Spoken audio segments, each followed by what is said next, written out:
Hello guys, welcome back to CloudRaga. So in previous videos we completed all like one-to-one, many-to-one and one-to-many relationship. In this video we will cover many-to-many mapping in Hibernate. This is also known as association mapping.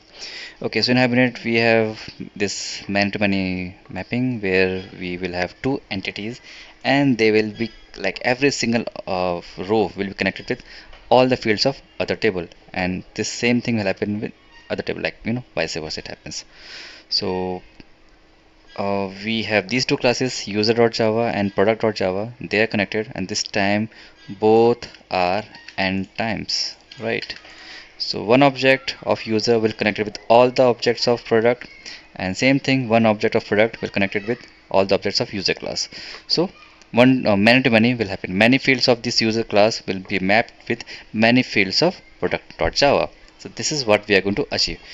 So in this video we will create these entities, and later we will try to create some working example. So let's quickly jump over to Eclipse, closing all these extra files. So in this package, going to create a new Java class. We call this user. I hope we don't have user here, right? We don't have.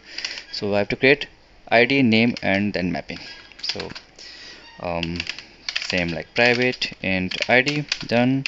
Then private string typo string name, and then private, we don't have that field yet, so get rid of it.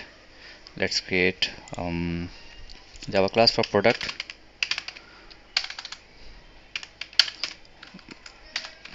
Product.java. Okay, this is also done. So I need to just copy these two things, just saving some time, but again I recommend try up your own code, only then you can have a practice. And on product we have a brand class, so brand field. So brand, like what a brand of this product we are using, that's here.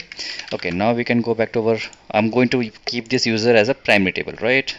We always do this, and then we we have to create a class product. Okay, lots of typos. Product done. Now need to use this entity, then add table annotation, and let's rename it. Let's call this user underscore tb. Okay, need to wrap this in double quotes.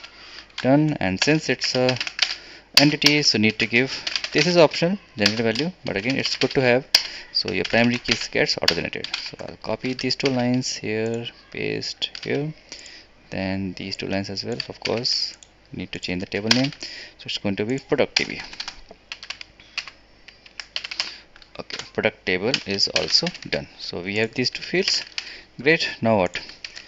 Let's do the mapping. So this is going to be multiple, not a single product, right? It's a list of product.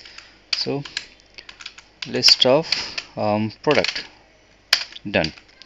And let's generate the getter status. Okay, done. Okay, so one class is ready. Let's do the same here. This will have many mappings of user, so we need to say private, then list of users.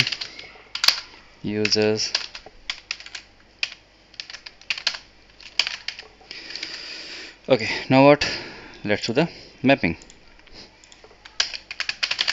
So many to many, right? Same thing will happen here. It's many to many. So Hibernate knows, okay, we are trying to do some association between these two entities, so many to many uses. So our entity classes are ready. So this is one of my field which has, okay, let's move this a little bit up so I can keep my class. This is user class ready, and on product we have this class. In next video we will map them, creating our own tester class and try to save these two things in our database. That's going to be a little bit tricky part, but yeah, it's fine. Unless, since you know code Java and collections, we are good in that. Okay, so yeah, this is what we done in this video. In next video we will try to map these two classes in the tester classes. So till then, stay tuned guys, let's meet in the next video.